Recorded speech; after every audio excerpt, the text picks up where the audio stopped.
The media often refer to a place called Arab East Jerusalem.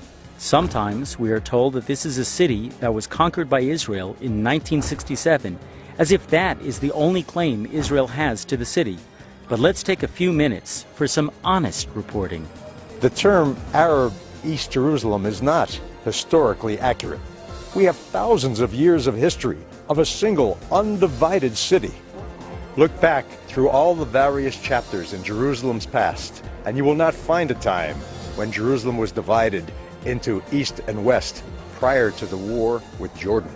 We have archaeology, historical accounts, records that prove over 3,000 years of undivided Jewish existence here in Jerusalem. You can go to archaeological digs and find evidence of over 3,000 years of Jewish life. You can find places in the areas that are today called Arab East Jerusalem, where King David lived. The wall behind me is a part of the palace that King David lived in, and yet even the very existence of King David is today being questioned. The fact is, the division of Jerusalem into east and west only began in 1948 with the invasion of the Jordanian army, who erected walls here of concrete, barbed wire, and put in minefields. This division only lasted 19 years. We have eyewitness testimony from those whose families lived for generations in what is called Arab East Jerusalem, and who were expelled from their homes by the Jordanian army. I was born in 1942 in Old Jerusalem. We were like 8 generations at that time. I live in the old city. I am 6th generation of Arav Eliezer Bergman, who came to this place on the year 1835. We were evacuated from here, from the old city, with nothing. We only the clothes we wore. We had for many days, we had nothing. Our homes were left here with all the furniture, all our possessions. When we left the old city, we were refugees. The world knows about the Arab refugees of 1948.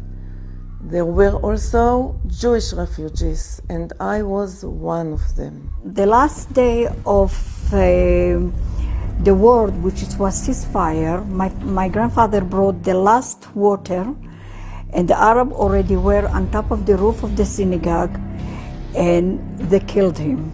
For 19 years, we could not get into the old city. Our Jerusalem was divided in two.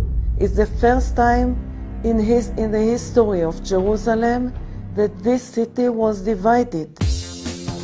In 1967, the Jordanians fled, Jerusalem was reunited and the walls torn down. Jews could once again return to their holiest places. Far from creating a new situation of occupation, the war re-established a status quo of an undivided city. Today, few people even know where the dividing line was.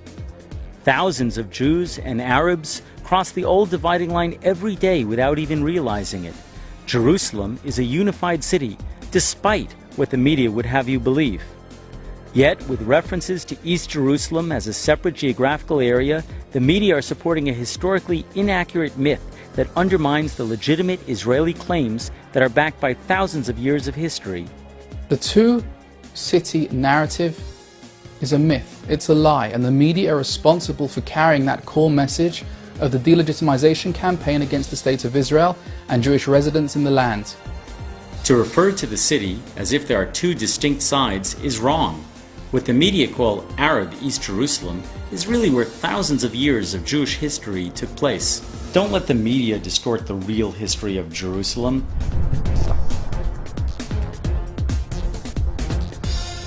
For more information, visit honestreporting.com and check out Honest Reporting on Facebook and Twitter.